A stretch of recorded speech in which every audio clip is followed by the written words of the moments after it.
The betrayal stung fresh, raw, and savage across my skin, as Marcus's wine-stained mockery was reborn before my eyes. I gasped, clutching the delicate fabric of my vintage Dior dress, the one I'd spent 3 months' worth of barista tips on, as I stared at my reflection in the bathroom mirror. 5 years rewound in an instant. Sophia, are you almost ready? My father's voice called through the bedroom door. Everyone's arriving. I gripped the edge of the vanity so hard my knuckles blanched white. The porcelain felt cool against my trembling fingers, grounding me in this impossible moment. This wasn't a nightmare or a hallucination.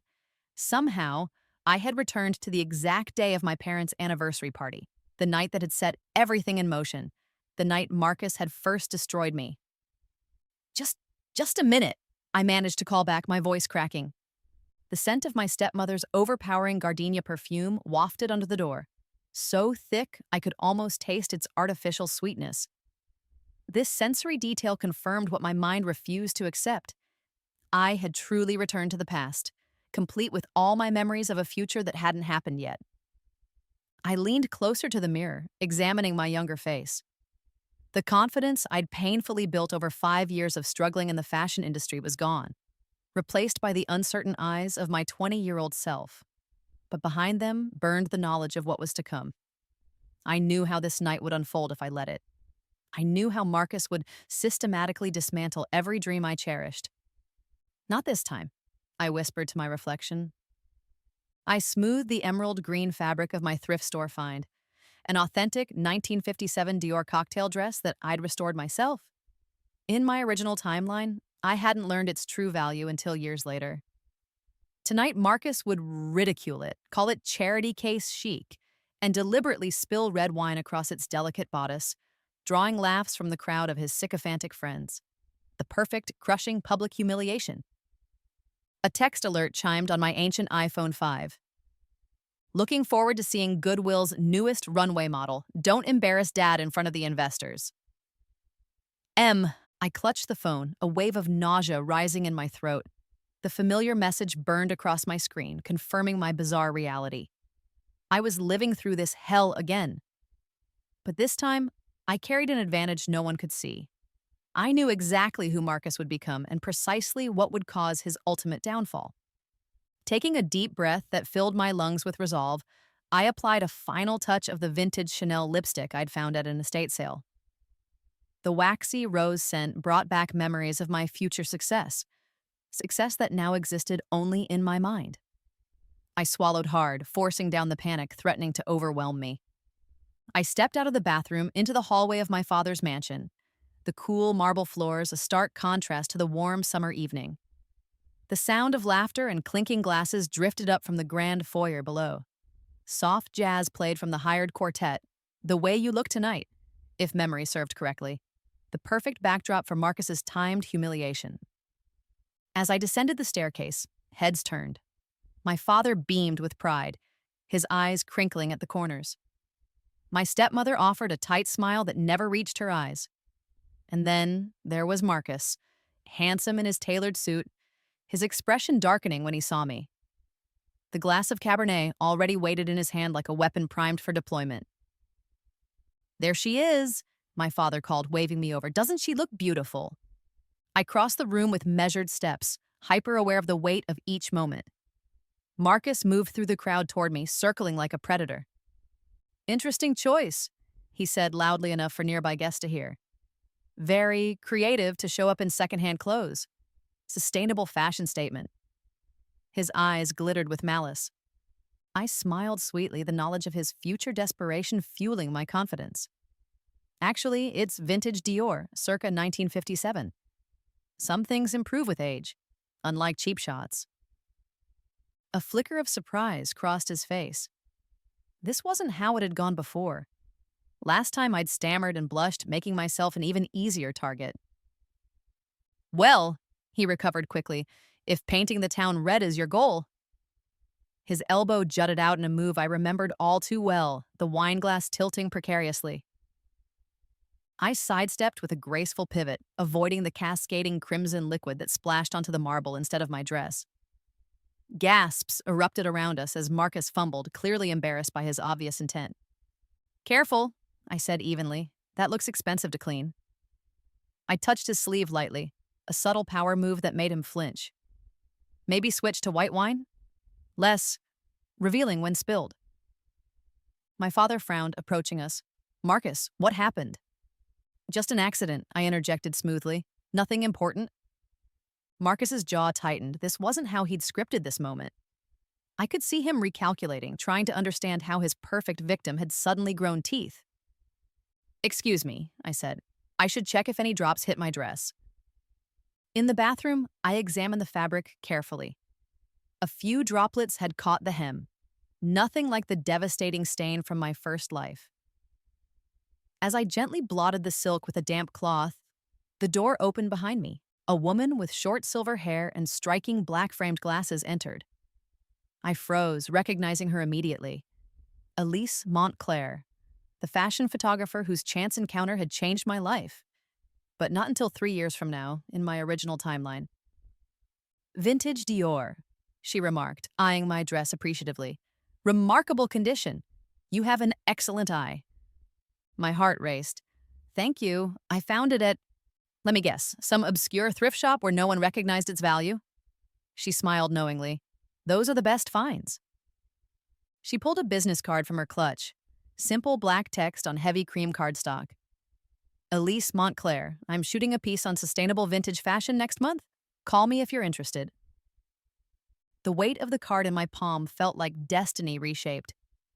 I'm Sophia Reeves, I managed, fighting to contain my trembling excitement. I know who you are, she replied cryptically. Your father's been showing your design sketches to half the room. With a knowing smile, she added, not everyone out there is impressed by wine tricks and trust funds. Some of us recognize real talent. The sound of the bathroom door closing behind her echoed like a starting pistol. I stared at the card in my hand, feeling the embossed letters beneath my fingertips. Last time, I hadn't met Elise until after college, after years of struggling. Now she was handing me an opportunity before the night was even over. I tucked the card into my vintage beaded clutch and returned to the party, where Marcus stood with his arm around our father's shoulders, already working to undermine whatever praise my sketches had received. Design school is expensive, he was saying, and so competitive. I told Sophia she should consider business courses instead, something practical. I approached silently, the click of my heels masked by the quartet's music. The smell of rich food and expensive cologne hung in the air, mingling with the underlying current of ambition that always permeated my father's business gatherings.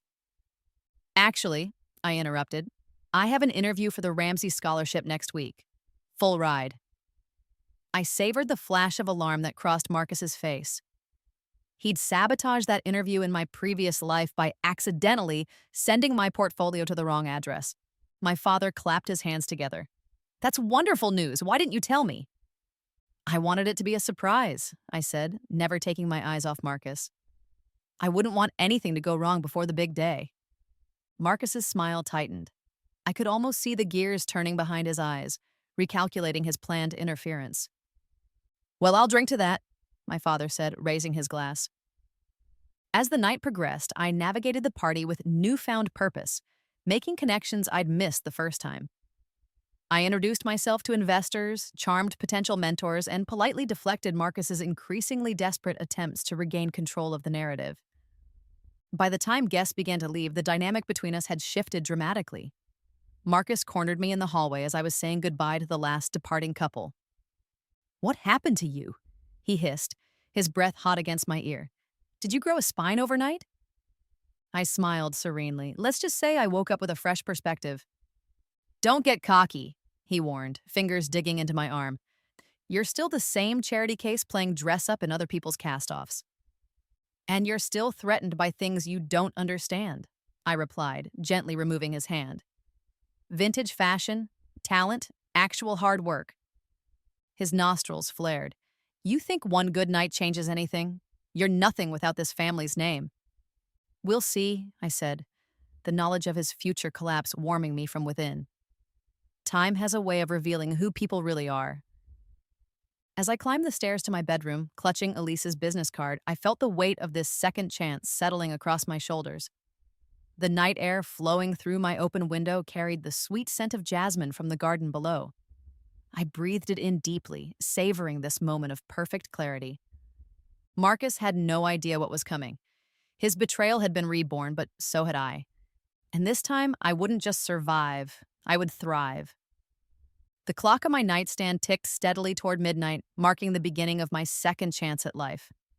Outside, I heard Marcus's sports car roar to life as he departed for some late-night rendezvous, unaware that his carefully constructed future was already unraveling. I slipped the Dior dress carefully onto a padded hanger, running my fingers along the still pristine fabric. This dress would become my talisman, my reminder of where I'd been and where I was going. In my first life, it had ended this night stained and ruined, tossed into the trash while I sobbed in my room. Now it hung perfect and untouched, a silent witness to the changes already set in motion. I pulled out my portfolio, the one that would mysteriously get lost before my scholarship interview if I didn't intervene, and began making a digital copy, planning countermoves against sabotage that hadn't happened yet. The night stretched before me, full of possibilities that hadn't existed just hours ago. Sleep could wait. I had a future to redesign. 3 days before my scholarship interview, Marcus struck just as I'd anticipated. I returned from a coffee shop to find my father looking concerned in the foyer. "Sophia, did you send your portfolio to the scholarship committee?" he asked, holding up a returned mail package, my carefully curated collection of designs and fabric samples with a bright yellow address unknown sticker plastered across it. "What?" "Of course I did," I replied, forcing shock into my voice despite having expected this exact scenario. The familiar weight of the package landed in my hands, the paper torn at one corner exactly as I remembered. "Marcus said he double-checked the address for you," my father continued, his brow furrowed with worry. "Said you were nervous about getting it right." The scent of Marcus's signature cologne lingered on the package, a woody, expensive fragrance that now made my stomach turn. He'd handled my future, contaminated it with his touch just as before. "The interview is on Monday," I said, my voice hollow with practiced despair. "There's no time to resubmit." As if summoned by his name, Marcus appeared at the top of the stairs, dressed immaculately for a golf outing. "What happened?" he asked, his concern so perfect, so practiced, I wondered how I'd ever been fooled. "The portfolio was returned," my father explained. "Wrong address." Marcus descended, each footfall on the marble staircase echoing like a countdown to his performance. "That's impossible. I checked it myself." He took the package, examining the address label with theatrical precision. "Oh no, I see what happened. The building number is transposed. It should be 1670, not 1607. "An easy mistake," he added, his hand falling heavily on my shoulder, squeezing just hard enough to telegraph triumph. My father sighed. "Can you fix this, Marcus? Use your connections?" "Sophia's worked so hard." "I'll make some calls," Marcus offered magnanimously. "But honestly, at this point—" He shrugged, the gesture eloquently conveying the futility of hope. I clutched the package to my chest, allowing tears to well in my eyes, not from disappointment, but from the effort of restraining my satisfaction. Everything was unfolding exactly as before. "It's okay," I said quietly. "Maybe it wasn't meant to be." Marcus patted my shoulder. "There's always community college," he suggested with the perfect blend of condescension and fake compassion. That evening, after a somber family dinner where Marcus repeatedly reminded everyone of his efforts to salvage the situation, he knocked on my bedroom door. I steeled myself, knowing what came next. "I felt bad about what happened," he said, leaning against my doorframe with casual entitlement. He tossed a small envelope onto my bed. "So I got you something." I opened it to find a $100 gift card to a mid-range department store. The exact amount managed to be simultaneously generous enough to appear kind and insulting enough to emphasize the gap between us. "To upgrade your wardrobe," he explained unnecessarily, "for when you find another opportunity. Something more realistic." "Thank you," I murmured, fingering the plastic card, "and that's thoughtful." His eyes narrowed slightly at my calm acceptance. In my first life, I'd thrown the card back at him, which had given him the satisfaction of my pain. This time, my muted response clearly unsettled him. "Well," he said, filling the awkward silence, Glad I could help. Some people just need to accept their limitations, you know? After he left, I retrieved Elise's business card from its hiding place beneath my mattress. My fingers trembled slightly as I dialed her number. Not from nervousness, but from anticipation. The same electric anticipation I'd felt stepping onto my first major runway in my previous life. Elise Montclair, she answered on the third ring. This is Sophia Reeves, I said, my voice steadier than my hands. We met at my father's anniversary party. You commented on my Dior dress. Ah, the girl with the extraordinary eye, she replied, and I could hear the smile in her voice. I was wondering when you'd call. I'd like to take you up on your offer, I said. The photo shoot for vintage fashion? Perfect timing. I'm finalizing the concept this week. Bring your Dior and any other notable pieces you've collected. Wednesday, 10 a.m., my studio. I wrote down the address, a thrill running through me. In my previous life, I'd struggled for years before getting any professional attention. Now, it was happening before my scholarship dreams had even properly collapsed. There's something else, I ventured, emboldened by the memory of a future success that technically didn't exist yet. I understand Maison Laurent is looking for new design interns. A pause. You're well informed. Jean-Paul mentioned it when I shot their spring campaign. Another pause.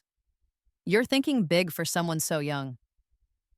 I believe in aiming high, I replied, running my fingers along the vintage silk scarf draped over my reading lamp, feeling its smooth texture ground me in this surreal moment. And I have a portfolio ready. The next morning, I slipped away before the household was fully awake, the cool dawn air sending goosebumps across my skin as I hurried to catch the early train to the city. In my bag, my precious portfolio, the real one, not the decoy Marcus had sabotaged, the vintage Dior, and 3 other thrift store treasures I'd carefully restored. Elise's studio occupied the top floor of a converted industrial building, with windows that bathed the space in natural light. The exposed brick walls displayed her most famous photographs, fashion icons captured in moments of unguarded authenticity. The Dior is even more magnificent in this light, she remarked after examining my small collection. Her camera clicked rhythmically as I modeled each piece, the mechanical sound punctuating the quiet hum of the studio like a metronome. Your portfolio, she said when we finished, holding out her hand. I passed her the culmination of 3 years' work, designs that had once been rejected before finding moderate success.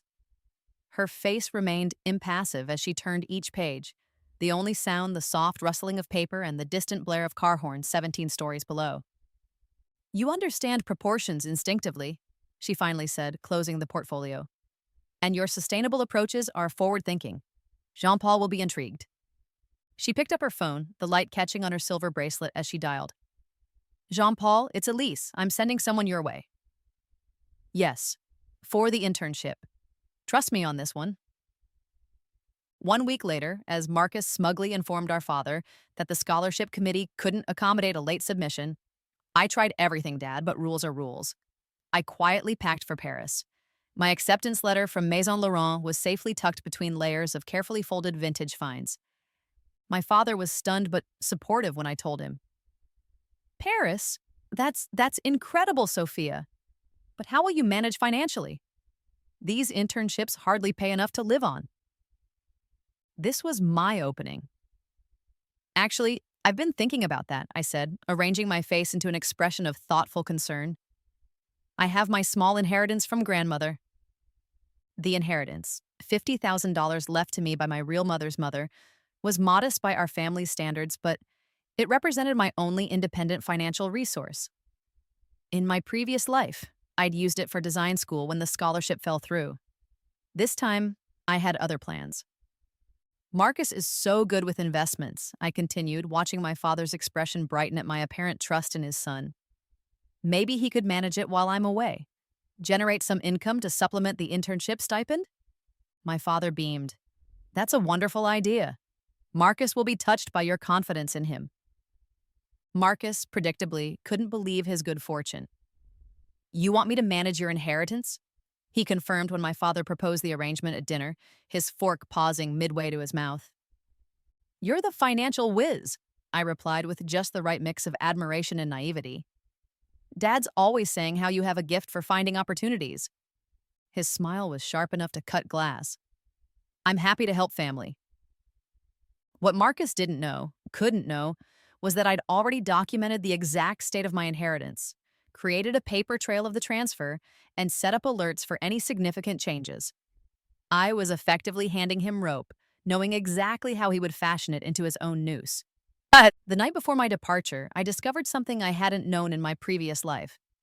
While searching for a missing earring in my father's study, I accidentally knocked over a stack of financial reports.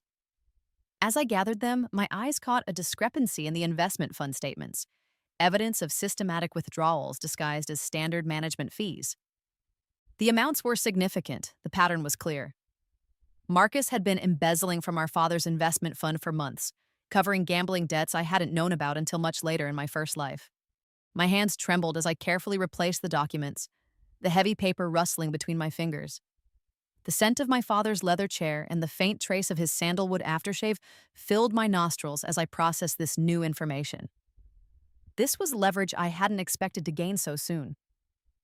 At the airport the next day, Marcus made a show of his generosity, handing me an envelope containing €500 in cash. A little spending money for Paris, he said loudly enough for our father to hear. I'll take good care of everything while you're gone. You just focus on your little fashion adventure. I tucked the envelope into my bag, knowing it was a fraction of what he would skim from my inheritance in the coming months. I can't thank you enough, I said, meeting his gaze directly, for everything you've done for me. Something in my tone made his smile falter. For a moment, I thought he sensed the threat beneath my gratitude, but his arrogance quickly reasserted itself. What are brothers for? He replied, embracing me in a hug that was all show for my father's benefit. His expensive cologne overwhelmed my senses, and I had to force myself not to pull away too quickly. As I boarded the plane, a text message lit up my phone. Transferred the first installment to the management account. Already researching opportunities. You can trust me completely.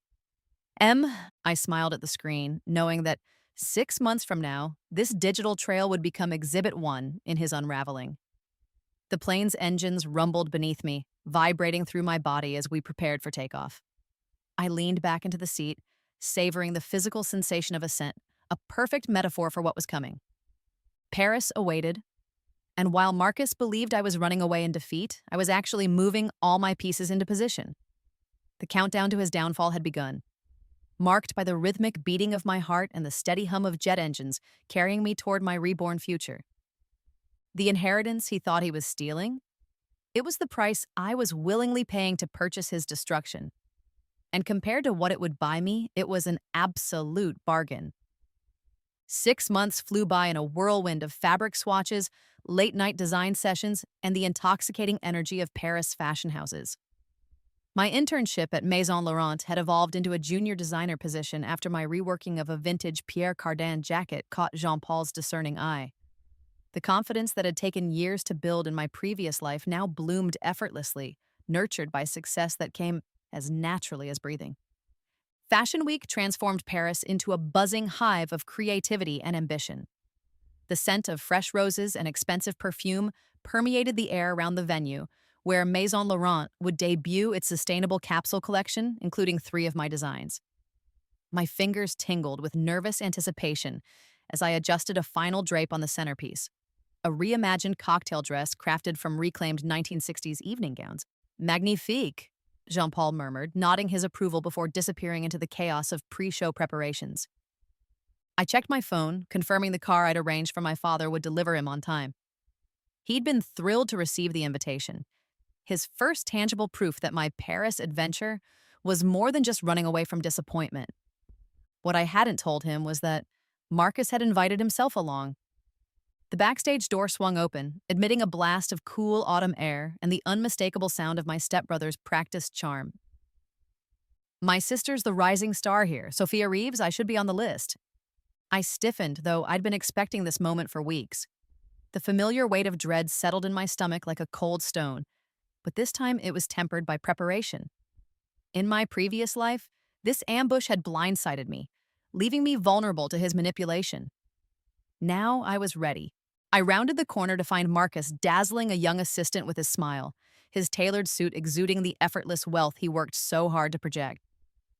My father stood beside him, his genuine pride a stark contrast to Marcus's calculated interest. Sophia! My father rushed forward, enveloping me in a hug that smelled of home and safety. This is incredible! Thanks, Dad, I said, returning his embrace before turning to my stepbrother. Marcus, what a surprise. Couldn't miss my sister's big moment, he replied smoothly, air-kissing both my cheeks with European flair. His aftershave was different, more expensive, more exclusive, but the underlying notes of deception remained unchanged. He pulled me aside while my father was distracted by the activity around us, his fingers digging into my arm. You've been holding out on me, he whispered, his breath hot against my ear. All this time I thought you were playing dress-up, and now you're the talk of Paris fashion circles. You never asked, I replied evenly, refusing to flinch from his grip. Well, I'm asking now.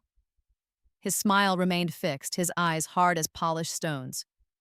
There's opportunity here, connections. You should have brought me in sooner. I extricated myself from his grasp, the fabric of my vintage Givenchy sleeve whisking against his cufflink. You're here now, I said, matching his smile with one equally practiced. Enjoy the show. What I didn't say was that I'd anticipated this exact moment, this pivot from dismissal to attempted exploitation once he recognized potential profit. It was all so predictable, right down to the calculated warmth in his voice when Jean-Paul approached to introduce himself. Marcus Reeves, he said, shaking the designer's hand with perfect pressure. Sophia's brother and financial backer. I recognized her talent early. Took a chance on her when no one else would. The lie slid from his lips so effortlessly, I almost admired the craftsmanship. My father, still within earshot, frowned slightly but said nothing, unwilling to create tension on my big day. Jean-Paul raised an eyebrow, glancing between us. How fortunate for Maison Laurent that you did. Your sister has remarkable vision. Family looking out for family, Marcus replied with a modest shrug. I'd love to discuss how we might deepen this partnership. Perhaps over dinner? And there it was, the third betrayal, right on schedule. I watched as Marcus seamlessly inserted himself into my narrative, rewriting history to claim credit for opportunities he'd actively tried to destroy. In my first life, this moment had devastated me, undermining the confidence I'd painstakingly built and severing budding professional relationships. This time, I merely checked my watch. 10 minutes to showtime, I announced. You should find your seats. Front row, as requested. As they moved toward the runway, I overheard Marcus. I've been guiding her career since she was a teenager. Saw the raw potential beneath the thrift store aesthetic. I breathed deeply, the familiar sense of backstage fashion shows, fabric steam, cosmetics, nervous sweat, and hairspray, steadying my resolve. This was merely Act 1 of his performance. Act 2 would play out exactly as I needed it to. The show unfolded flawlessly. Models glided down the runway and reimagined vintage pieces that told stories across decades. Stories of renewal and second chances that resonated deeply with my own reborn existence. When my designs appeared, the audience's reaction was immediate. Approving nods, smartphone cameras raised in unison, the subtle shift in energy that signaled genuine interest. Afterward, amid the congratulatory chaos, I watched Marcus work the room with practiced precision. He moved from industry titan to fashion editor to potential investor, always with the same narrative. He'd discovered me, funded me, shaped my raw talent into something marketable. By midnight, he'd arranged a meeting with executives from Lumiere Luxe, one of the industry's most prestigious conglomerates, positioning himself as my manager and talent scout. The audacity was breathtaking, even knowing it was coming. 10% of any contract they offer, he informed me later at the after-party, his words slightly slurred from champagne. Standard family finder's fee. I've already discussed preliminary terms. Music pulsed around us, the bass vibrating through the floor and up into my chest cavity. The sweet, sour smell of spilled cocktails and designer perfume created a dizzying cloud as fashionable bodies pressed together in celebration. You've been busy, I observed, taking a calculated sip of my sparkling water. That's what big brothers are for, he replied, raising his glass in mock toast. Tomorrow, 2 p.m. at their headquarters. Wear something impressive, but not desperate. I've got this handled. My father approached, his expression a mixture of pride and confusion. What's handled? Marcus has appointed himself my manager, I explained with a smile that revealed nothing.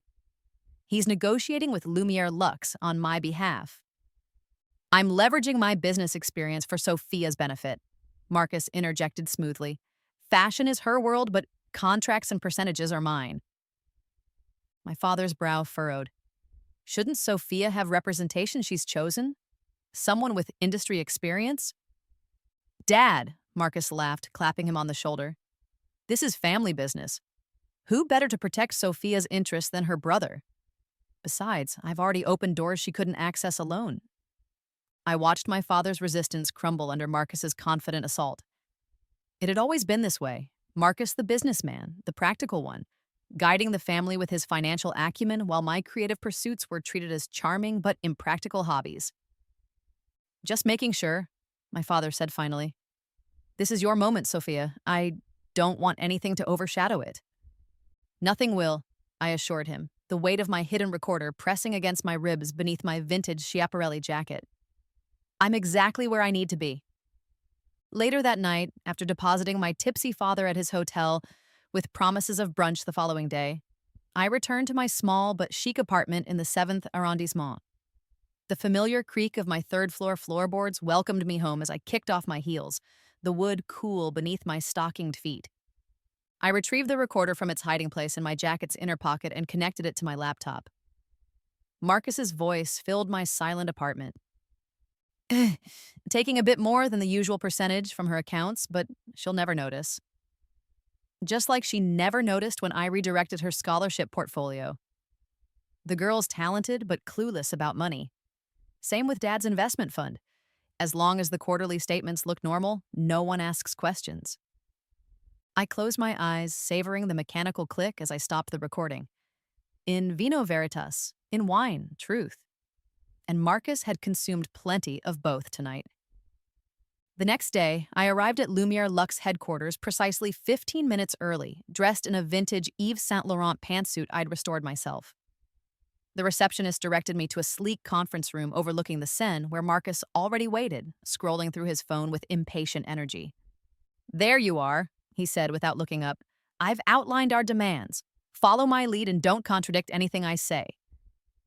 Of course, I agreed placidly, setting my portfolio on the polished table. The leather-bound case made a satisfying thunk against the wood, drawing his attention. What's that? He asked, eyeing the portfolio. Insurance, I replied, meeting his gaze steadily. His eyes narrowed, but before he could question further, the door opened to admit 3 Lumiere Lux executives. Introductions flowed with practiced corporate efficiency, business cards exchanged, pleasantries observed. Mr. Reeves has spoken highly of your work, said Madame Rousseau, the creative director. Though we were surprised to learn you had management, given your recent emergence. Family representation, Marcus interjected smoothly. We're a package deal. Indeed, I smiled. Marcus has been instrumental in my journey. In fact, he's shaped my entire career, haven't you, brother? He nodded, clearly pleased by my apparent cooperation. He even helped with my scholarship application, I continued, my tone light and conversational. And manages my inheritance. Marcus has his fingers in all aspects of my professional development. The executives nodded politely, though I noticed a slight furrow in Madame Rousseau's brow. Which brings us to terms, Marcus said, transitioning to business. We're looking for a comprehensive deal with appropriate compensation for talent discovery and development. A family finder's fee of 20% seems reasonable, given the circumstances. The room temperature seemed to drop several degrees. 20%, double what he'd mentioned to me. The executives exchanged glances. That's rather unusual, Monsieur Baudin, the contract specialist observed. Typically, new designers entering partnerships? My sister is hardly typical, Marcus interrupted, his confidence unbounded. You're not just getting a designer. You're getting the Reeves family connections and my business expertise. I watched the opportunity begin to dissolve before my eyes, exactly as it had in my previous life. Last time, I'd sat frozen, watching Marcus sabotage my career while claiming to advance it. This time would be different. Perhaps, I suggested, opening my portfolio, we should focus first on the creative vision I'd bring to Lumiere. Business terms can follow if there's mutual interest in collaboration. Marcus shot me a warning glance, but the executives nodded appreciatively. An excellent suggestion, Madame Rousseau agreed, leaning forward with interest as I revealed my designs. For the next 30 minutes, I guided them through my sustainable luxury concept. Vintage treasures reimagined for modern sensibilities, each piece telling a story of renewal. The energy in the room shifted perceptibly, creative excitement replacing business wariness. This is precisely the direction we've been exploring, Madame Rousseau said, her fingertips trailing reverently over my sketches. The sustainability aspect in particular resonates with our 5-year vision. Marcus shifted in his seat, clearly impatient with the creative detour. The leather chair squeaked beneath him as he leaned forward. These designs are just the beginning, he interrupted. But before we get too deep into aesthetics, we should establish the framework of our partnership. I closed my portfolio with deliberate slowness, the sound echoing in the suddenly tense room. Actually, before we continue, I need to clarify something. I turned to the executives with an apologetic smile. My brother is not, in fact, my manager or representative. I have no formal business relationship with him whatsoever. The room fell silent. I could hear the distant ticking of the wall clock, marking the seconds of Marcus's growing fury. This is just pre-negotiation nerves, Marcus laughed, though the sound held no humor. Sweat beaded along his hairline as he reached for his water glass. Sophia and I have an understanding. We certainly do, I agreed, my voice steady. Just not the one you've described to these good people. I reached into my bag and withdrew a slim folder. I've taken the liberty of preparing my own proposal. You'll notice there's no mention of finder's fees or family management. Marcus's face flushed crimson. What do you think you're doing? He hissed. Business, I replied simply. Something you taught me a great deal about. Monsieur Baudin accepted my proposal with barely concealed relief. Perhaps, Mr. Reeves, you would like to step outside while we discuss specifics with Miss Reeves? This is ridiculous, Marcus sputtered, his composure cracking. Sophia, you have no idea what you're doing. These contracts, the percentages, you need me. His voice rose with each word, desperation bleeding through his polished veneer. Mr. Reeves, Madame Rousseau interjected firmly, your sister appears quite capable. Please conduct yourself professionally or excuse yourself. I watched Marcus's internal struggle play across his face, the humiliation of being dismissed battling with his desire to maintain connections to Lumiere Luxe. Finally, pragmatism won. Fine, he said, regaining a semblance of composure. I'll give you space to discuss, but, Sophia, we need to talk immediately afterward. The door closed behind him with a decisive click that sent vibrations of satisfaction up my spine. My apologies, I said to the executives. My brother sometimes gets over-enthusiastic about family involvement. No need to explain, Madame Rousseau assured me. Family business can be complicated. Now, shall we discuss your actual terms? 2 hours later, I emerged from the conference room with a preliminary agreement for a featured collection under Lumiere's Sustainable Luxury Initiative. The terms were far better than anything Marcus could have negotiated, because unlike him, I wasn't trying to carve out a percentage for myself at the expense of the deal's overall value. He was waiting in the lobby, pacing like a caged tiger. The sharp odor of his anxiety-laced sweat reached me before his words did. What the hell was that? He demanded, falling into step beside me as I walked toward the exit. His hand grasped my elbow, fingers pressing hard enough to leave marks. Careful, I warned, looking pointedly at his hand until he released me. You're making a scene. I'm making a scene? You just undermined me in front of Lumiere Luxe executives. After everything I've done for you. Let's be clear about what you've done for me, I said quietly, stopping near a tropical plant arrangement that would muffle our conversation. You sabotaged my scholarship application. You've been stealing from my inheritance fund. And now you tried to hijack my career by demanding an absurd finder's fee for opportunities you actively tried to prevent me from having. His face went pale, then flushed again. That's ridiculous. I've been investing your money, and as for the scholarship, that was an honest mistake with the address. Please, I interrupted, save it. I have no interest in your explanations. Fine, he snapped, shifting tactics with the agility that made him so dangerous. I admit I was aggressive with the percentage, but that's negotiation. I start high, they counter low. We meet in the middle. Basic business. You'd know that if you weren't so caught up in your fashion fantasies. I smiled, the expression never reaching my eyes. The funny thing is, I secured better terms in 2 hours than you could have in 2 months, precisely because I wasn't trying to extract a personal commission. So what now? He demanded. You think you can navigate this industry alone? These people will eat you alive without proper representation. I've already engaged an agent. I lied smoothly, watching his expression crumble further. Someone with actual fashion industry experience. They're drawing up paperwork as we speak. This was a calculated blow designed to remove him completely from my professional sphere. In my previous life, I'd eventually had to do this after months of his interference. This time, I was cutting him off before he could establish any foothold. Dad won't like this, he tried, playing his last card. Family first, that's always been his philosophy. Yes, I agreed, family first. Not family exploitation. There's a difference. His jaw worked silently, searching for a response that would regain control of the situation. Finding none, he defaulted to false concern. I'm worried about you, Sophia. Paris has changed you. You've become cold, calculating. I laughed, the sound genuine and bright enough to turn heads in the elegant lobby. That's rich coming from you. But you're right about one thing. Paris has changed me. Just not in the way you think. I turned to leave, but he called after me. This isn't over, Sophia. No, I agreed without turning back. It's just beginning.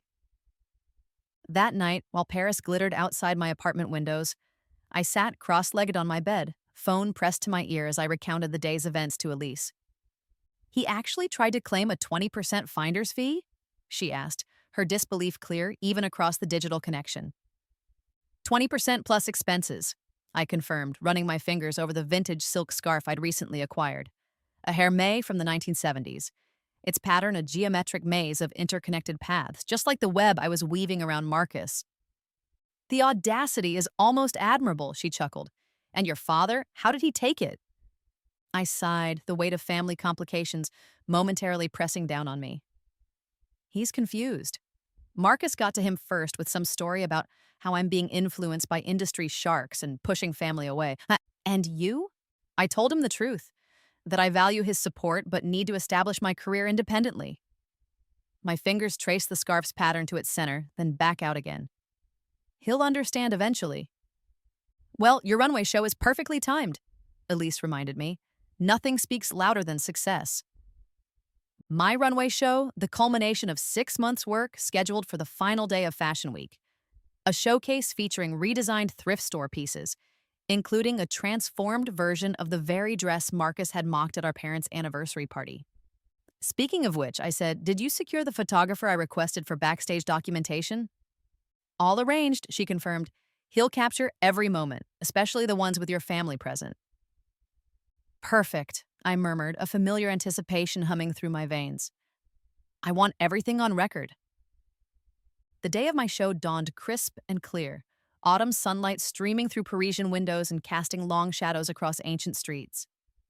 The venue, a renovated 19th-century textile factory, buzzed with pre-show energy, models, and assistants navigating the controlled chaos with practiced precision. I moved through it all in a state of hyper-awareness, each sensory detail burned into my memory. The chalky taste of backstage air thick with makeup powder, the mechanical whir of sewing machines making last-minute adjustments, the kaleidoscope of colors from my collection hanging in perfect sequence. My father arrived early, his proud smile a balm to my stretched nerves. This is incredible, Sophia, he said, embracing me. Your mother would have been so proud. Tears pricked behind my eyes at the rare mention of my real mother, who had died when I was too young to form lasting memories. Thank you, Dad. That means everything. Is Marcus here yet? He asked, glancing around the bustling space. Not yet, I replied, keeping my tone neutral. But he'll be front row for the show. My father hesitated, clearly uncomfortable. He mentioned there was some disagreement about your Lumiere contract. There was, I acknowledged. He tried to appoint himself my manager without my knowledge or consent. It wasn't appropriate. He means well, my father sighed, his default defense of his stepson. He's always looking out for the family's interests. Is he? I asked softly. Or his own? Before my father could respond, one of my assistants approached with an urgent question about the finale look. By the time I'd resolved the issue, Marcus had arrived, charming my staff and acting as though our confrontation at Lumiere had never happened. The prodigal designer, he greeted me, air kissing both cheeks. Today he smelled of new cologne, something exclusive and clearly expensive. This is quite the production, more elaborate than I expected. Full of surprises, that's me, I replied, the double meaning clear only to us. He lowered his voice, smile never wavering for the benefit of observers. Dad says you've frozen me out of your Lumiere deal. That's short-sighted, Sophia. We're better as allies than enemies. Are those the only options you can imagine? I asked. Because I see a third. We simply operate in separate spheres. Naive, he scoffed. Everything connects in business. Your fashion world exists because of people like me who understand money. 10 minutes to places, called the show director, saving me from further conversation. Enjoy the show, I told Marcus, already turning away. I think you'll find it educational. The lights dimmed right on schedule, plunging the venue into momentary darkness before a single spotlight illuminated the runway entrance. The opening notes of my carefully selected soundtrack, a stripped-down, haunting cover of The Way You Look Tonight, filled the space with delicious irony. The first model emerged wearing a restructured 1940s military jacket transformed into an elegant evening coat. Each subsequent look told a story of reinvention, discarded pieces finding new purpose, overlooked treasures revealing hidden potential. From my vantage point backstage, I could see Marcus in the front row, his expression shifting from polite interest to growing recognition as the theme became unmistakable. By the time the seventh look appeared, a cocktail dress constructed from 3 different thrift store finds, including elements that eerily resembled my original mocked dress. His smile had hardened into something fragile and forced. The finale piece was my masterpiece of meaningful revenge. My original Dior, preserved in its emerald glory but now paired with a dramatic cape crafted from reclaimed vintage silks. The model wearing it paused directly in front of Marcus, the spotlight catching every perfect detail of the dress he'd once tried to ruin. The applause was thunderous when I emerged from my bow, the audience rising to their feet in an ovation that sent vibrations through the wooden runway. Fashion critics nodded appreciatively, buyers leaned toward each other in excited conversation, and photographers' flashes created a storm of light. At the reception afterward, I was immediately surrounded by industry insiders eager to discuss collaboration.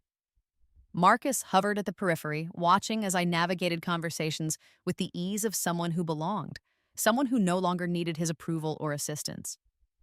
Quite a statement, he said when he finally managed to approach me, champagne flute clutched too tightly in his manicured hand. The green dress in particular. You recognized it, I observed. I'm flattered you remembered. Hard to forget, he replied, a muscle twitching in his jaw. Especially when it's so obviously featured as some kind of, revenge piece? I laughed lightly, touching the arm of a passing fashion editor to include her in our conversation.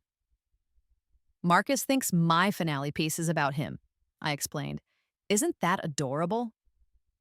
My stepbrother believes high fashion revolves around family drama. The editor raised an eyebrow, amused.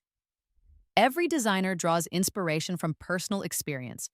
But darling, that collection transcended any single narrative. It was universal. Marcus's face flushed with embarrassment as the editor drifted away. Cute deflection, he muttered, but we both know what you're doing. Creating beauty from what others discard? I suggested innocently.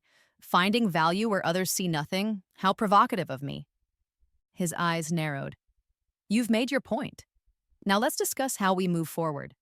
Despite our misunderstanding, I still believe we can collaborate profitably. I've been approached by several investors who— No, I interrupted simply. The single word hung between us, more definitive than any argument.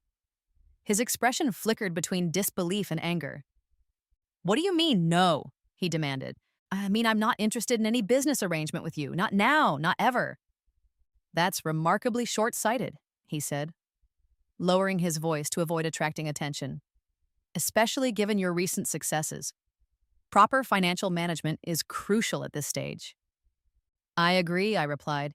"That's why I've engaged Morty Associates to audit all my accounts, including my inheritance fund that you've been managing." His face went pale. That's unnecessary. I can provide full statements." "I'm sure you can," I smiled. "And I'm equally sure they'd be immaculately prepared. But I prefer independent verification." "You're making a mistake," he warned, desperation edging into his voice. "We're family, Sophia. Family sticks together. Like you stuck by me when you sabotaged my scholarship application? Or when you tried to hijack my Lumiere deal?" I kept my tone pleasant, my expression neutral. "That kind of family support I can live without." Before he could respond, I was rescued by Jean-Paul, who swept me away to meet an important magazine editor. The rest of the evening passed in a blur of congratulations and connections, with Marcus a dark cloud hovering at the edges of my triumph. It was nearly midnight when I finally returned to my apartment, feet aching pleasantly, mind still buzzing with adrenaline and success. I kicked off my heels, the cool floor a relief against my sore soles, and padded to the window overlooking the glittering Parisian streetscape. In my previous life, tonight would have ended very differently, with Marcus successfully positioning himself as my business manager, slowly siphoning both money and credit from my growing success. It had taken me years to disentangle myself from his machinations, years of lost opportunities and undermined confidence. This time, I had cut him off at the pass. The foundation was laid, the trap was set. All that remained was for him to make his inevitable desperate move when the auditors uncovered his embezzlement. I stretched my arms overhead, feeling the satisfying pull of muscles after a day of constant tension. The distant sound of late-night revelry drifted through my partially open window, along with the faint scent of baking bread from the patisserie preparing for morning. Paris at midnight, alive with possibility and ripe with promise. My phone buzzed with a text message. "We need to talk. Breakfast tomorrow, 9 a.m. Your father is concerned about the direction you're taking. M." I smiled at the screen, already anticipating our next encounter. Marcus still believed he held some power over me, that my father's concern could be weaponized to bring me back in line. He had no idea that each attempt at manipulation only strengthened my position. Tomorrow would bring another round in our silent war, but tonight belonged to my victory, and I intended to savor every moment. 3 months after my Runway success, I returned home for my father's 60th birthday. Winter had settled over the city, transforming the familiar landscape of my childhood into something both beautiful and harsh, much like my evolving relationship with my family. The car service dropped me at the mansion's circular driveway, where fresh snow crunched beneath my boots as I made my way to the imposing front door. The cold air carried the crisp scent of pine from the surrounding trees, mingling with wood smoke from the home's massive fireplaces. I paused, my breath forming clouds in the frigid air, and steeled myself for what awaited inside. Marcus opened the door before I could ring the bell, his smile politician perfect. "The prodigal daughter returns," he said, stepping back to admit me. "Nice of you to make time in your busy schedule." "I wouldn't miss Dad's birthday," I replied, unwinding my Hermès scarf, a gift from Jean-Paul after our successful collaborative collection. The silk whispered against my wool coat as I removed it, the sound oddly comforting amid the tension. My father emerged from his study, his face lighting up at the sight of me. "Sophia!" he exclaimed, enveloping me in a bear hug that smelled of his familiar aftershave and subtle whiskey notes. "You're finally here." "Happy birthday, Dad," I said, returning his embrace with genuine warmth. Despite everything, my father remained my father, well-intentioned if often blind to Marcus's manipulations. "Let me look at you," he said, holding me at arm's length. "Paris agrees with you. You're glowing." "Success agrees with her," Marcus corrected, his tone making it sound like an accusation. "Sophia's quite the fashion world darling these days." My father either missed or chose to ignore the undercurrent. "And we couldn't be prouder," Wait until you see what we've planned for the party tomorrow. Your stepmother has outdone herself. As if summoned, Caroline appeared in the foyer, elegant as always in tailored wool and subtle diamonds. Sophia, she greeted me with air kisses that carefully preserved her immaculate makeup. How was your flight? Smooth, I replied, matching her polite detachment. Our relationship had always been cordial rather than close, a mutual recognition that neither of us was what the other would have chosen. You must be exhausted, she continued. Marcus, show Sophia to her room while I finish discussing the catering arrangements with your father. My old bedroom remained largely unchanged, a time capsule of the life I'd left behind. I ran my fingers over the familiar spines of fashion books on my shelves, the glossy covers cool and smooth beneath my touch. The faint scent of the lavender sachets I'd made years ago still lingered in the drawers. Settling back into the nest? Marcus asked from the doorway, watching me reacquaint myself with the space. Just for the weekend, I replied, unpacking my carefully selected outfits for the celebration. Then back to Paris. We begin production on the Lumiere collection next week. He entered without invitation, closing the door behind him with a soft click that nonetheless sent alarms racing through me. About that, he said, his voice dropping to a confidential murmur. We need to discuss a few things before tomorrow's party. I continued unpacking, refusing to show concern. What things? Dad's company is facing some challenges, nothing serious, he added quickly, but cash flow isn't what it should be. The investment division, particularly. How unfortunate, I said neutrally, though internally my pulse quickened. This was the opening gambit I'd been expecting. Yes, well, these things happen in business. He leaned against my desk with calculated casualness. The point is, Dad's birthday would be a terrible time for any disruptive news.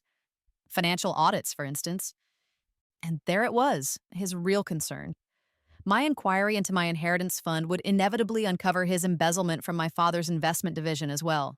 I folded a cashmere sweater with deliberate care. Are you worried about something specific, Marcus? Just family harmony, he replied smoothly. This celebration means a lot to Dad. I'd hate to see anything overshadow it. So would I agreed, meeting his eyes directly. Which is why I've postponed my auditor's report until next week. Relief flickered across his face before he could mask it. Sensible. Family first, after all. Always, I smiled, the expression never reaching my eyes. By the way, I love your suit. Tom Ford? He preened slightly at the recognition. Good eye, just picked it up last week. It's gorgeous, I said truthfully. The fabric is exceptional. Speaking of exceptional fabric, he segued, his real purpose finally emerging. I have a date with Isabel Harrington tomorrow night, the banking heiress. He added unnecessarily. I don't suppose I could borrow that Givenchy jacket you wore for your Vogue interview? We're similar builds, and it would be perfect with my new Brioni trousers. The request was so audacious I nearly laughed. Marcus, who once mocked my fashion choices, now wanted to borrow my designer pieces to impress a wealthy date. The irony was exquisite. I'm afraid not, I said, my tone regretful but firm. I need it for a meeting on Monday. His smile tightened. Surely you have other options. This is important, Sophia. The Harringtons are old money, exactly the kind of connection our family needs right now. Our family? I echoed, raising an eyebrow. Or you specifically? Same difference, he replied dismissively. My success benefits everyone. You know how these things work. Indeed I do, I murmured, turning back to my unpacking. But the jacket stays with me. Perhaps try the new Zegna on Bedford Street. They might have something suitable. He lingered a moment longer, clearly wanting to push the issue, but finally left with ill-concealed frustration.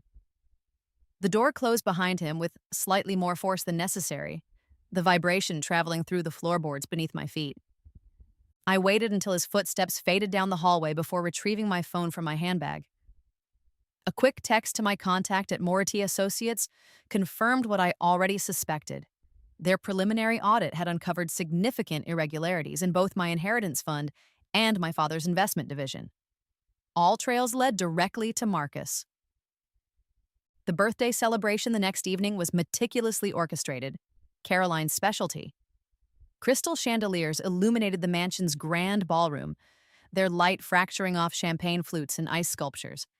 The air hung heavy with the scent of hothouse roses and expensive perfume, underscored by the rich aroma of gourmet hors d'oeuvres circulating on silver trays. I wore a vintage Chanel suit I'd remodeled myself, its classic lines updated with sustainable materials where repairs were needed. The fabric felt substantial against my skin, armoring me for the evening ahead. My father was in his element, accepting congratulations and well wishes from business associates and social connections with genuine pleasure. I watched him from across the room, a wave of protective affection washing over me. He didn't deserve the shock that was coming. Marcus's betrayal would hit him hard. "He looks happy," Marcus observed, appearing beside me with 2 champagne flutes. He offered one to me, a peace offering after yesterday's tension. "Let's keep him that way." I accepted the glass but didn't drink. Interesting tactic, suggesting I'm the threat to his happiness. "Just being practical," he replied, sipping his champagne. "Financial scandals are messy, family reputation and all that." "Indeed," I agreed. "It's fortunate we agree on protecting Dad." Marcus nodded, clearly relieved at what he perceived as my cooperation. "I knew you'd be reasonable once you had time to think it through. Family first." "Speaking of family business," I said casually, "did you know I've been investing my Paris earnings?" "Have you?" he asked, only mildly interested. "Quite successfully," I continued. "I've developed a particular interest in established companies undergoing leadership transitions." "Fascinating," he said, his attention already drifting to a group of potential investors across the room. "It is, actually. For instance, did you know Winchester Holdings was available for a controlling interest purchase?" I watched his face carefully as I mentioned our father's company. His head snapped back toward me, eyes suddenly sharp. "Winchester isn't publicly traded." "No," I agreed, "but private shares can still be acquired with the right connections and sufficient capital." His expression shifted from dismissal to dawning alarm. "What exactly are you saying, Sophia?" I smiled, raising my champagne in a small toast. "I'm saying congratulations on your new boss, brother dear." The blood drained from his face so quickly, I worried momentarily that he might faint. "That's not possible," he whispered. "You couldn't afford—" 6 months of high-profile design contracts, careful saving, and excellent investment advice," I cut in smoothly. "Plus, the price was quite reasonable, given certain irregularities in the company's investment division that hadn't yet come to light." "You're bluffing," he hissed, but the uncertainty in his eyes betrayed his fear. "Am I?" I countered. "Perhaps you should check the shareholder registry. It was updated yesterday." He stared at me, champagne forgotten in his hand. "Why?" he finally managed. "Why would you do this?" "Insurance," I replied simply. "Against exactly the kind of manipulation you're attempting right now." Before he could respond, my father's voice rose above the party's gentle hum. "If I could have everyone's attention, please. I have an exciting announcement to make."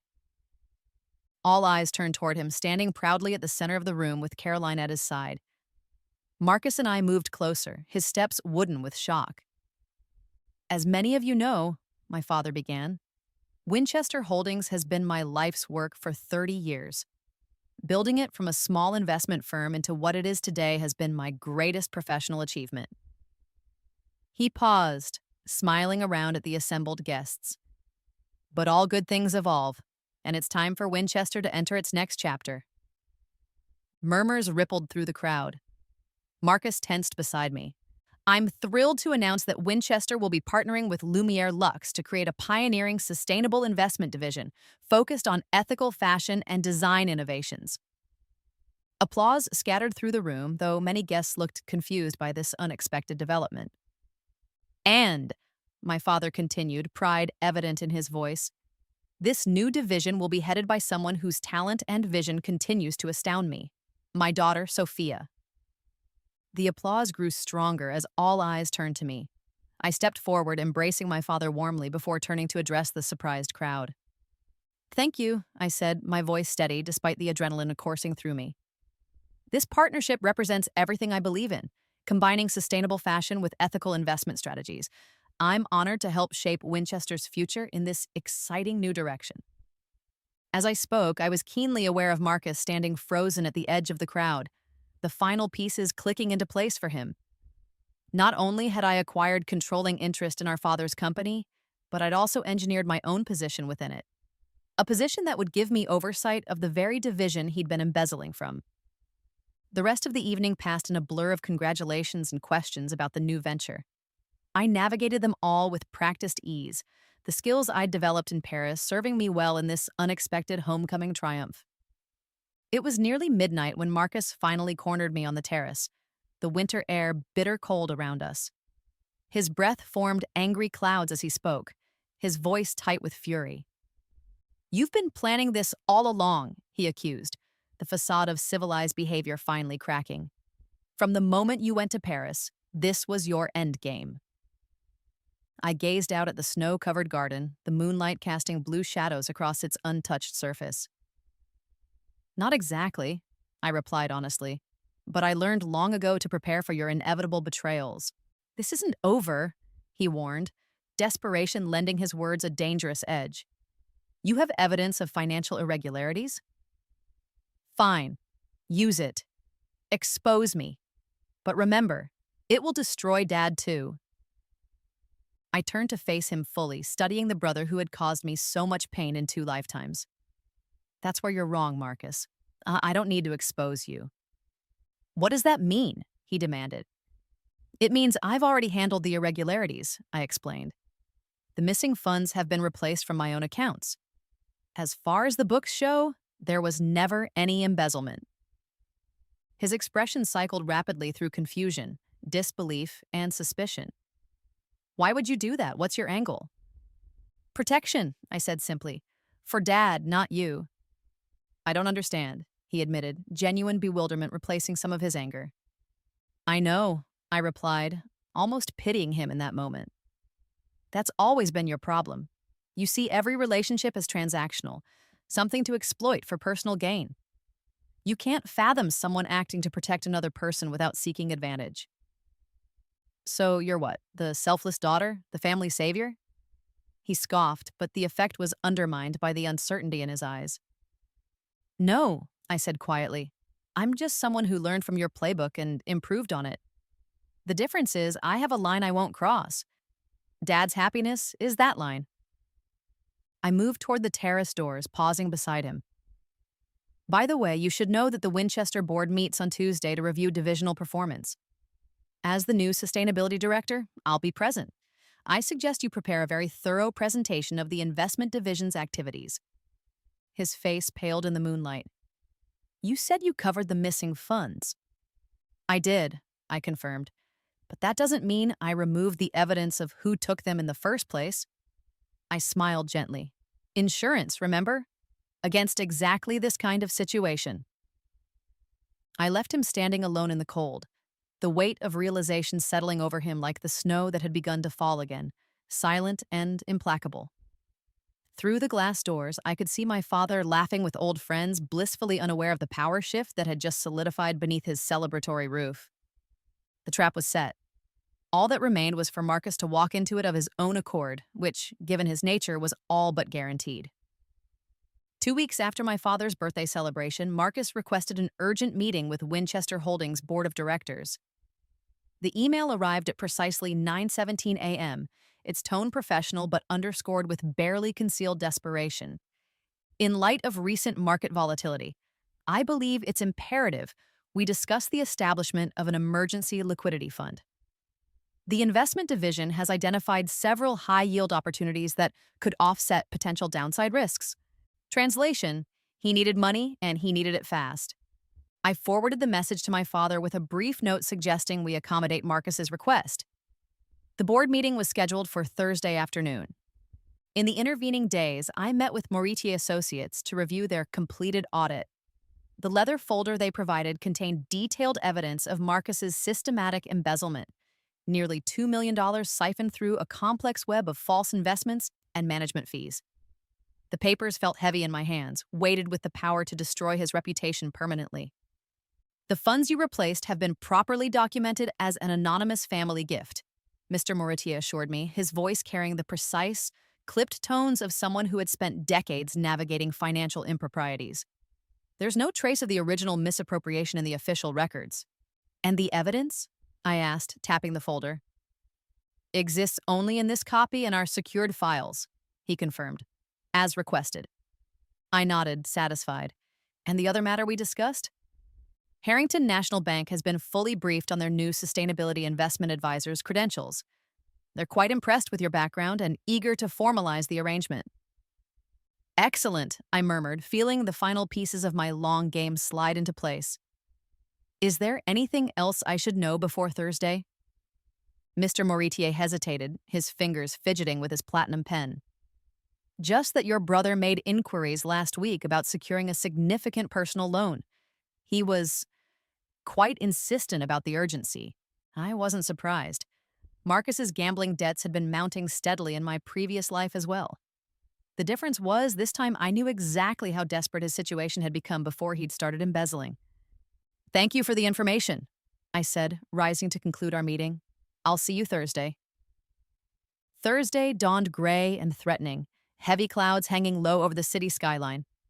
I dressed with particular care that morning, selecting a vintage Dior suit similar in cut to my original mock dress, but in deep charcoal rather than emerald green. Around my neck, I wore a scarf crafted from silk remnants of that first dress, a personal touch invisible to anyone but me. The Winchester Holdings boardroom occupied the top floor of a downtown skyscraper, its floor-to-ceiling windows offering dramatic views of the storm clouds gathering outside. The heavy oak table gleamed under recessed lighting, its surface reflecting the tense faces of board members as they assembled. My father sat at the head of the table, reading glasses perched on his nose as he reviewed the meeting agenda. Marcus sat to his right, immaculately dressed but with telltale shadows beneath his eyes, betraying his stress. He barely acknowledged my entrance, his attention fixed on the financial projections he'd prepared. The air in the room felt charged, like the atmosphere before lightning strikes. The faint scent of coffee and expensive cologne mingled with the distinctive smell of money and power, paper, ink, and subtle anxiety. Shall we begin? My father asked once everyone was seated. The meeting proceeded through standard updates and quarterly reviews, the familiar corporate rhythm lulling some board members into complacency.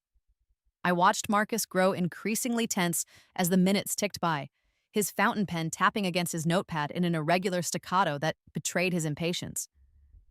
Finally, my father turned the floor over to him. Marcus has requested time to discuss a special liquidity opportunity. Marcus? He stood, smoothing his tie with slightly trembling fingers. Thank you, Dad. Esteemed board members were facing a unique moment in the market. His voice carried the practiced confidence of someone who had bullied and charmed his way through countless presentations. I've identified several high-yield investment streams that require immediate capital to access.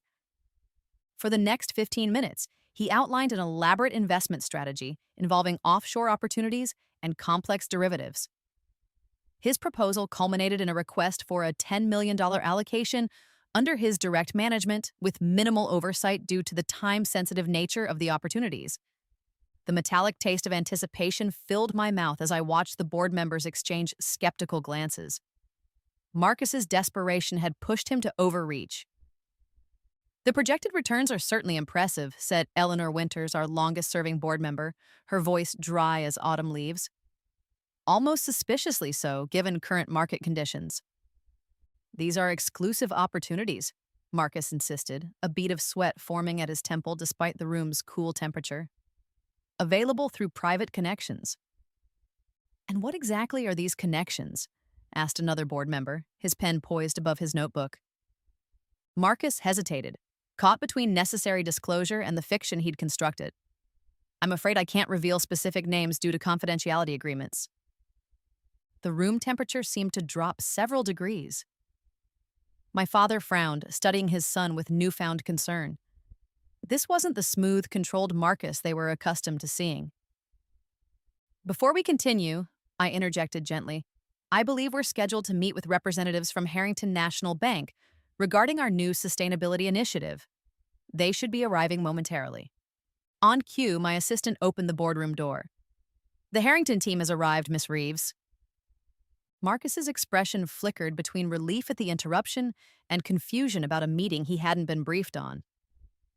Harrington, I wasn't aware we were discussing sustainability today. A recent development, my father explained. Sophia has been working with Harrington to establish a green investment fund. Since we're discussing new capital allocations, it seemed efficient to combine the meetings. The Harrington contingent filed in. 3 executives in conservative suits, led by William Harrington himself, patriarch of the banking family and father of the heiress Marcus had been pursuing. I rose to greet them, shaking hands with practiced warmth. Mr. Harrington, thank you for joining us. We're honored by your personal attendance. The older man nodded, his silver hair catching the light. Wouldn't miss it. Your sustainability proposal is the most innovative approach we've seen in years. As the bankers settled into the remaining seats, I reached for my portfolio case and extracted a slim folder bound in recycled leather. For those just joining us, we were discussing new investment allocations. Marcus shifted uncomfortably in his seat, eyes darting between me and the Harrington executives. Perhaps we should table my proposal until after the sustainability discussion? Different audience, different priorities. Actually, I smiled, I think the timing is perfect. The board should evaluate all capital allocation options simultaneously to make informed decisions. There was no reasonable way for him to object without appearing obstructionist. He subsided into tense silence as I distributed materials to everyone at the table. Winchester Holdings is at a crossroads, I began. We can continue traditional investment approaches with diminishing returns and increasing ethical questions, or pioneer something truly revolutionary. For the next 20 minutes, I outlined my vision for sustainable investment, directing capital toward ethical fashion, renewable materials research, and circular economy initiatives. The presentation was compelling not just in concept, but in projected returns. Conservative, but solid, backed by market research and authenticated case studies. The Harrington partnership would position us at the forefront of this growing sector, I concluded, with first-mover advantage in a market projected to reach $50 billion within 5 years. The board members nodded appreciatively, their expressions transitioning from skepticism to interest. Even my father looked impressed. A compelling presentation, Eleanor remarked, though quite different from the opportunity Marcus described. All eyes shifted back to my brother, who had grown increasingly pale during my presentation. Different markets, different approaches, he said dismissively. My proposal addresses immediate yield opportunities, while Sophia's is more aspirational. Interesting choice of words, I replied evenly. Perhaps we should examine the risk profiles of both approaches. Mr. Harrington's team has prepared a comparative analysis. Marcus tensed as William Harrington extracted a document from his briefcase. At Miss Reeves' request, we conducted due diligence on several investment strategies, including the offshore opportunities mentioned earlier. You had no right to share my proprietary research, Marcus interjected, the first cracks appearing in his composed facade. Nothing proprietary was shared, I assured him. Just the general structure and suspected returns of certain high-yield overseas investments, the kind that often attract individuals facing liquidity challenges. The implication hung in the air like smoke. Marcus's eyes widened as he realized the trap he'd walked into. William Harrington continued as if there had been no interruption. Our analysis indicates these opportunities bear all the hallmarks of sophisticated fraud schemes. We strongly advise against any allocation of capital to these ventures. That's preposterous, Marcus sputtered, his neck flushing red above his crisp collar. Your bank simply wants to direct the funds toward Sophia's pet project instead. I assure you, our assessment is objective, Harrington replied coldly. In fact, we've forwarded our findings to the appropriate regulatory authorities, as is our legal obligation. The boardroom fell silent. Even the hum of the building's ventilation system seemed to pause in recognition of the moment's gravity. Outside, rain began to patter against the windows, each drop a tiny percussion marking the seconds of Marcus's unraveling. My father cleared his throat, the sound painful in the tense silence. Marcus, is there something you need to tell us about these investment opportunities? They're legitimate, he insisted, but his voice had lost its commanding edge. Sweat now beaded visibly on his forehead, catching the light as he shifted uncomfortably. I vetted them personally. Like you vetted my inheritance investments? I asked quietly. The question landed like a physical blow. Marcus's head snapped toward me, his expression a mixture of shock and dawning horror, as he realized just how thoroughly he'd been outmaneuvered. What exactly are you implying? My father asked, looking between us with growing concern. Perhaps this would be an appropriate moment for a brief recess, I suggested, gathering my materials with deliberate calm. The Harrington team and I can step out while the board discusses both proposals. As we rose to leave, I reached into my portfolio and extracted one final document, placing it precisely at the center of the polished table. The embossed letterhead of Harrington National Bank gleamed under the recessed lighting. Loan application denial. I nearly forgot, I said, removing a pen from my jacket pocket. This wasn't just any pen. It was crafted from reclaimed materials, including threads from my original thrift store dress, compressed with sustainable resin into an elegant writing instrument. Mr. Harrington asked me to officially sign the rejection of a recent loan application. Marcus's face drained of all remaining color as I bent to sign the document with precise, unhurried strokes. The scratch of the pen nib against paper was audible in the silent room. A personal loan application, I clarified unnecessarily, for quite a substantial amount. Unfortunately, the risk assessment was unfavorable. As I straightened, my gaze locked with Marcus's. In that moment, I saw something I'd waited years to witness in both my lifetimes: the recognition of complete defeat. If you'll excuse us, I smiled, gesturing for the Harrington team to follow me toward the door. We'll give you privacy for your deliberations. In the hallway outside, William Harrington raised an eyebrow. Ruthless execution, he observed, not without admiration. Though I wonder if you've considered the family repercussions. I smoothed my skirt, feeling the familiar texture of the vintage Dior beneath my fingertips. Family dynamics are complicated, Mr. Harrington. Sometimes surgical precision is kinder than prolonged disease. Indeed, he nodded. And speaking of precision, your timing with our sustainability advisor position was impeccable. The board votes tomorrow. I look forward to the new role, I replied, assuming the vote goes as anticipated. After today's performance, I'd say that's a foregone conclusion. We didn't have to wait long. Less than 15 minutes later, my father emerged from the boardroom alone, his face drawn with emotion I couldn't immediately identify. The board has unanimously approved your sustainability partnership, he said, his voice carefully neutral, and rejected Marcus's proposal pending further investigation of his investment activities. I see, I replied, keeping my tone professionally satisfied rather than triumphant. That's excellent news for Winchester's future. My father studied me, decades of parental insight searching for answers. Marcus left through the side door. He seemed destroyed. What exactly happened in there, Sophia? Market forces, I said simply, and consequences. The rain continued to fall against the windows, washing the city clean outside while inside. Years of corruption and manipulation were finally being rinsed away. 2 weeks after the board meeting, I was preparing for my return to Paris when Marcus and Caroline arrived unannounced at my atelier. I'd leased the converted warehouse space as a local design studio, its soaring windows and exposed brick walls the perfect backdrop for my sustainable collection. I recognized the sound of their arrival immediately. Caroline's decisive footsteps accompanied by Marcus's heavier tread, both echoing off the concrete floor.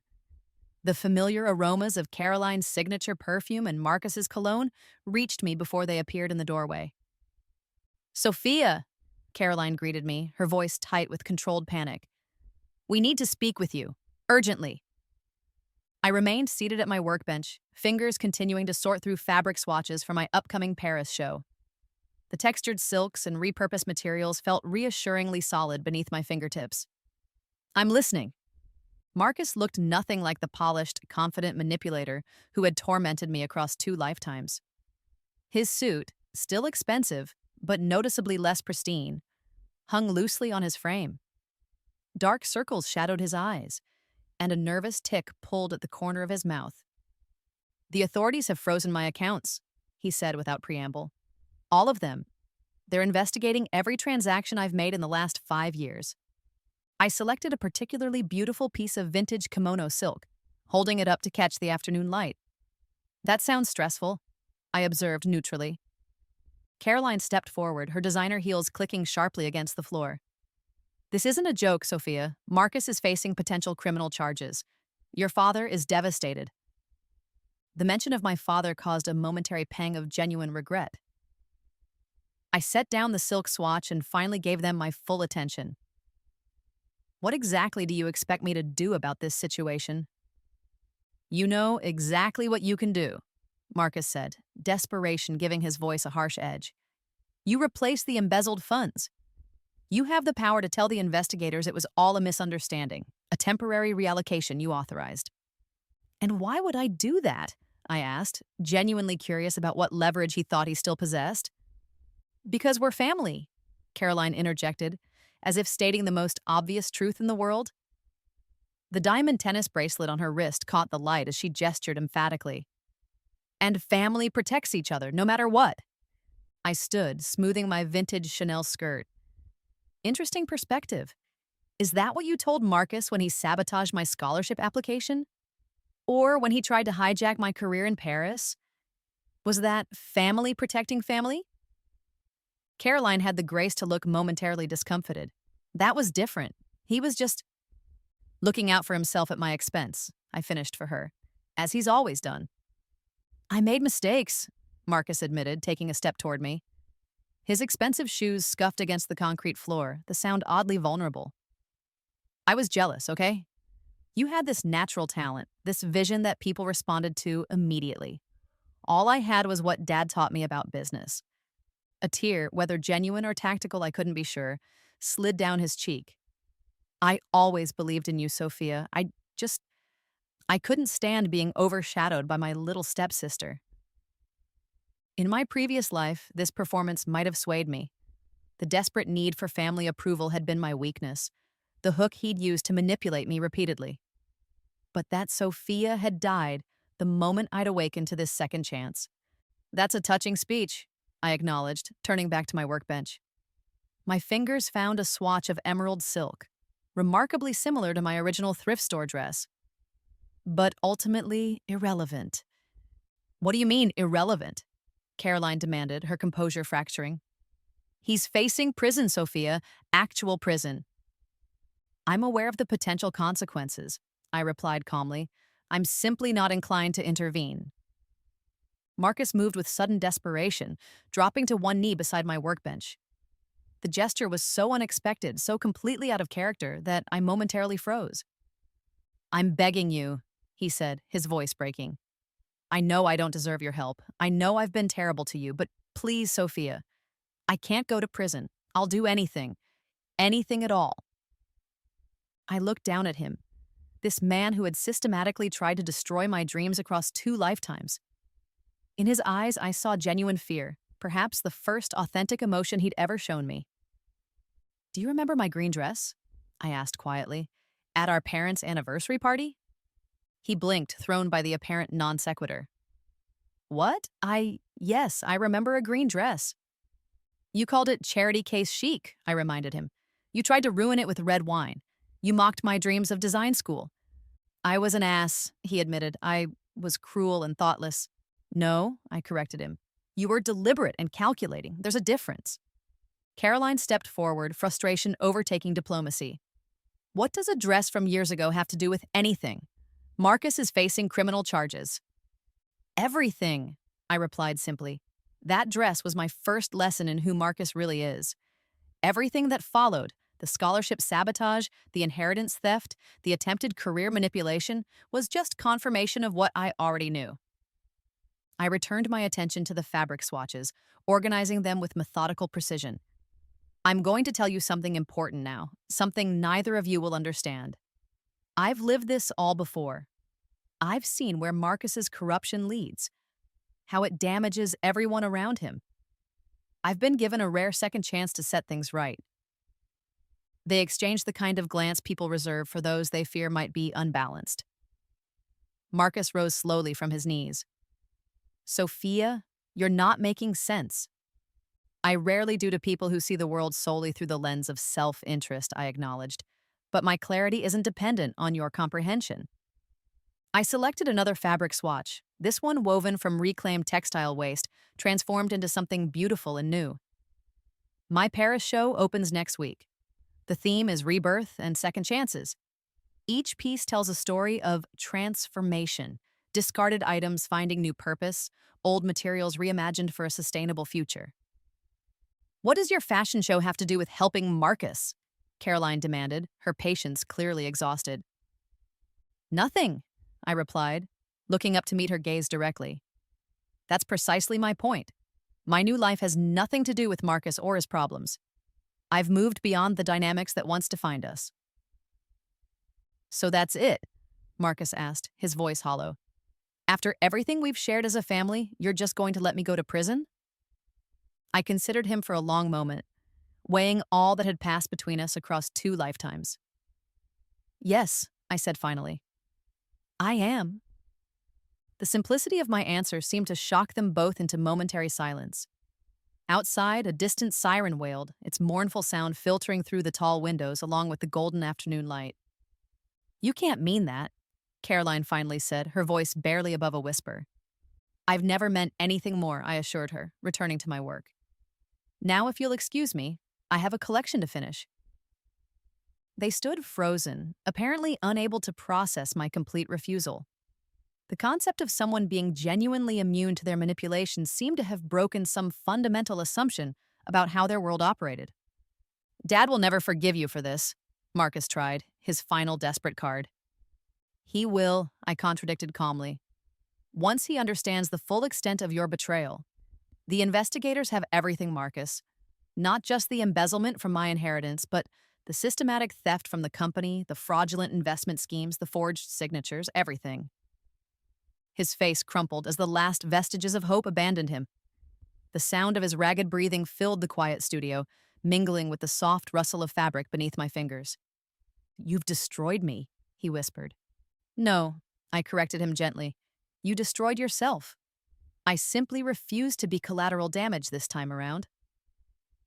Caroline placed a steadying hand on Marcus's shoulder. Come on, she murmured. We're wasting our time here. As they turned to leave, I called after them. Marcus! He paused, a flicker of hope rekindling in his expression. The green dress you mocked? I said. It was authentic vintage Dior, worth more than your entire wardrobe. You never even knew what you were looking at. His shoulders slumped as the double meaning registered. Without another word, they walked out, the heavy metal door closing behind them with definitive finality.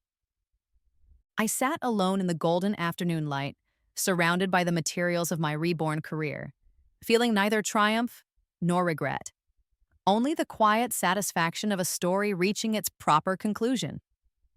Outside, the city continued its endless rhythm, indifferent to the small human dramas playing out within its boundaries. Inside, I returned to my work, fingers tracing patterns across fabric that would soon transform into something new and beautiful, just as I had done with my second chance at life.